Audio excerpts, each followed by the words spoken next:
Hi! అందరికీ నమస్తే. అయితే ఈరోజు ఒక టాపిక్ గురించి మాట్లాడుకుందాం. ఆ టాపిక్ ఏంటంటే ఈశ్వర్ సాయి, మాధురి రావు. వారం నుంచి సోషల్ మీడియాలో మామూలు హల్చల్ కాదు. ఒక రేంజ్‌లా ఎళ్ళిపోయింది. వాళ్ళిద్దరు పేరు తెచ్చుకున్న దానికంటే ఈ పేరు ఎక్కువైపోయింది. అయితే మొన్న ఒక నిన్న నిన్న నిన్న ఒక వీడియో చూసిన. ఏది వాళ్ళ ఆవిడది. ఈశ్వర్ సాయి వాళ్ళ మిసెస్‌ది. అయితే ఆమె ఏమంటుందంటే ఇట్లా జరిగిద్దని నేను అనుకోలేదు. ఈ వీడియో డిలీట్ చేసేసేయండి అంట. అమ్మ ఆల్రెడీ ప్రపంచం మొత్తం చూసింది ఆ వీడియో. ఎవరు డిలీట్ చేసాడు దాన్ని? పెట్టే ముందు కాంప్రమైజ్ అయితే అనుకుంటే ఇట్లాంటి వీడియోలు తీయొద్దు. తీసినా కూడా సోషల్ మీడియా పెట్టాల్సిన అవసరం లేదు. నీకు ప్రూఫ్ కావాలంటే నీ దగ్గర పెట్టుకో. పోలీస్ స్టేషన్‌లో కేస్ పెట్టినప్పుడు ఆమె ఇగో ఇట్లా చేసింది. ఇగో వీడియో తీసినా నాకు రెడ్ హ్యాండెడ్ దొరికిందని చూపించుకో.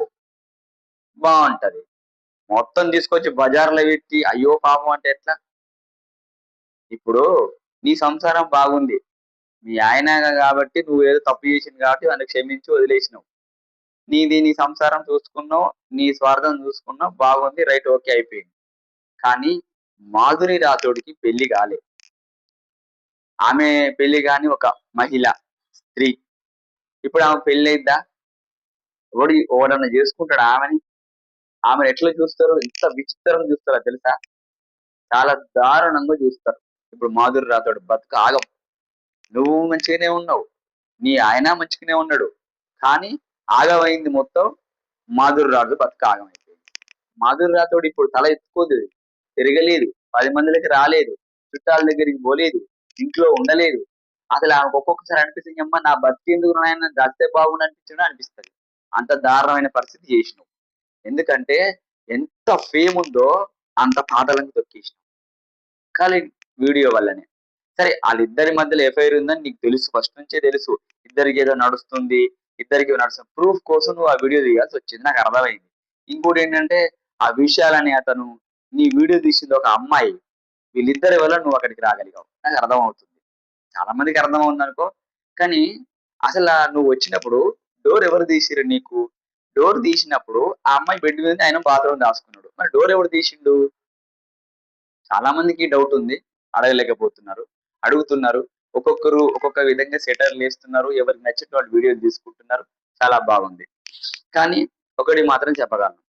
ఈశ్వర స్థాయి నీ స్వార్థం కోసం ఇద్దరి జీవితాలను ఆగం చేస్తున్నావు. నీ వైఫ్ సేఫ్ జోన్‌లో ఉంది. కానీ మాధురి రాథోడ్ మాత్రం నాశనం చేసినావు ఆమె జీవితాన్ని. ఇప్పుడు ఆ అమ్మాయి ధైర్యం కలిగి మొండిగా బతికితేనే ఆ అమ్మాయి కోలుకోగలదు. లేదంటే చాలా డేంజర్ ఆ అమ్మాయికి. రేపొద్దున ఒక సాంగ్ తీయలేదు. రేపొద్దున వేరే ఒక ప్రొడ్యూసర్‌తో గాని, ఒక కొరియోగ్రాఫర్‌తో గాని, ఒక కెమెరామెన్‌తో మాట్లాడాలంటే ఆమె తల దించుకొని మాట్లాడాల్సొస్తది. ఆమెను విచిత్రంగా చూస్తారు ఇట్లా. ఏందిరా ఇది కూడా నాకు చెప్తుందా అనుకుంటారు. ఎందుకంటే ఆల్రెడీ నేను ఇండస్ట్రీ‌ల 28 సంవత్సరాల నుంచి ఇదే ఫీల్డ్‌లో వచ్చిన. ఇదే ఫీల్డ్‌లో ఉన్నా. ఆ బాధేంటో, కష్టమేంటో నాకు బాగా తెలుసు. కాబట్టి ఈశ్వర సాయి నువ్వు మాధురి రాథోడ్ కాళ్ళు పట్టుకొని క్షమాపణ అడగాల్సిన అవసరం చాలా ఉంది. ఎందుకంటే ఆ అమ్మాయి జీవితం నాశనం చేసింది నువ్వే. నువ్వే నీ చేతులారా నువ్వే మాధురి రాథోడ్ జీవితాన్ని ఆగం చేసినావు. నువ్వు ఖచ్చితంగా ఆమె క్షమాపణ చెప్పాలి. కాళ్ళు పట్టుకొని చెప్పాలి. ఉట్టికి గాదు. కాళ్ళు పట్టుకొని క్షమాపణ చెప్పాలి నువ్వు. ఎందుకంటే అమ్మాయయ్యా. నువ్వంటే ఎన్నైనా బతుకుతావు మొగోనివి. ఆ అమ్మాయి బతకలేదు. చాలా కష్ట పరిస్థితులుంటాయి. ఎవడెవడు ఎట్లాంటోడో తెలీదు. ఆ! నువ్వు ఆమె తోటి ఫేమ్ అయిందని చెప్పేసి నువ్వే అట్లా చేస్తే మిగతా వాళ్ళు ఎట్లా చేస్తారింకా? ఇగ అది నీకే వదిలేసాం కాబట్టి నువ్వే చూసుకోవాలి. అయితే ఇంకోటి 'మాధురి రాథోడ్' నీకో విషయం చెప్పాలనుకుంటున్నా. అమ్మా ఒక నెల రోజుల దాకా సైలెంట్ ఉండు. ఏం ఆలోచించకు. సైలెంట్‌గా కళ్ళు మూసుకొని ఒక నెల రోజులు ఆగు. ఆ తర్వాత ఈ మ్యాటర్ మొత్తం మర్చిపోతాడు. ఎవడికి గుర్తుండదు. ఈలోపు ఏదో కొత్త మ్యాటర్ వస్తది. మర్చిపోతారు. నువ్వు చేయాల్సిందల్లా ఒక నెల రోజులు సైలెంట్‌గా ఉండు. ఎక్కడికి పోకుండా. ఆ తర్వాత నువ్వే ఓన్‌గా ఒక ఛానెల్ క్రియేట్ చేసుకో. నీ సాంగ్స్ సొంత సాంగ్స్ పెట్టేసుకో.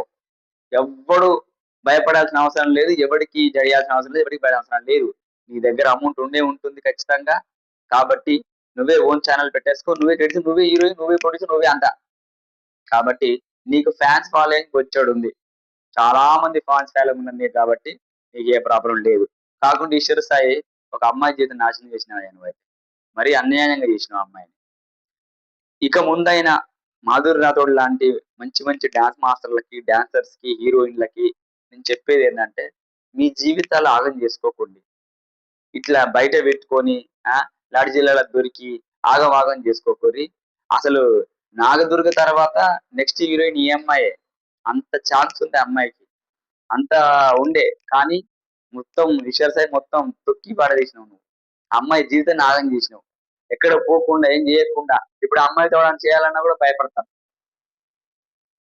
కాబట్టి ఇప్పుడొచ్చే డాన్సర్‌లకు గాని, ఇప్పుడు లీడ్‌లో చేసే డాన్స్ డాన్స్ చేసే అమ్మాయిలకు గాని నేను చెప్పేదొకటే.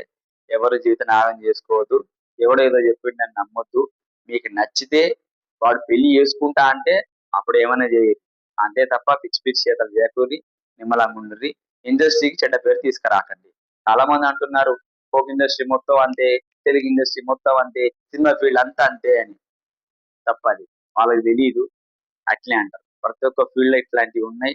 నడుస్తున్నాయి. దొరుకుతున్నారు. సంపుకుంటున్నారు. నరుక్కుంటున్నారు గూడా. కానీ మన కళాకారులం గాబట్టి, కళను గౌరవించాలి కాబట్టి సైలెంట్‌గా ఉండండి. ఎవరి పని వాళ్ళు చేసుకుంటూ నిమ్మలంగా ఉండండి. Thank you.